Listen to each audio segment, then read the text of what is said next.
Introduce the first recipe that we are going to be highlighting. Give me just one moment. I need to reshare because I need to share sound. So we are going to be, our first recipe is a Ugandan beef stew submitted by Dennis. And if this recipe sounds interesting to you, then you should definitely want to check out the Mini-Summit report that also includes a chickpea and tomato coconut curry soup.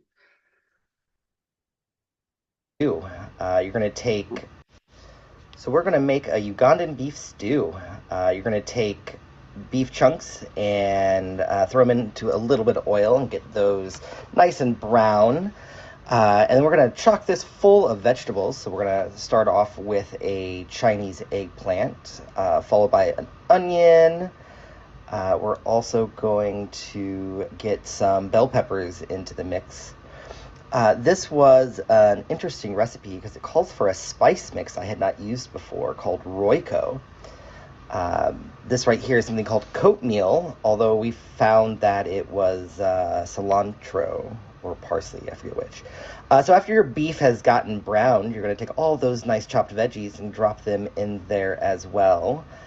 Give them a chance to get a little heat on them, mix that all together. This spice mix, I'm going to go back to that real quick. So we weren't able to go and find Royco.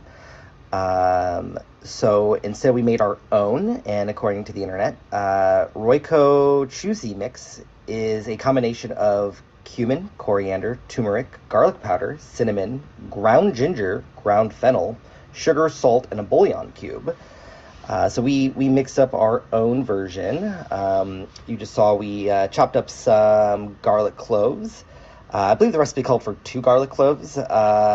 Free will insists that you do like 10. This recipe also says to be served on a sort of starch or staple of your choice. Normally, I would probably pick rice, but we had a lot of potatoes, and potatoes give a chance for our kiddo to practice her chopping skills. So that's what's going on here. We ended up making a mashed potato. So we're going to go and bring these to a nice boil to get those cooked. Do not worry, that water is not boiling. It is not even hot. We would not make our child drop things into boiling water. No worries. And then we're going to use a food mill. This is one of my wife's favorite tricks for making good creamy mashed potatoes, is make the potatoes, get them through a food mill. Let's be thrown in some butter. We also used some cream or half and half in this to really liven up the flavors. And then here we are plating our Ugandan beef stew. The joys of having a kid is that you got to make every mealtime fun. So these are mountains, and we got our stew lava kind of coming through this.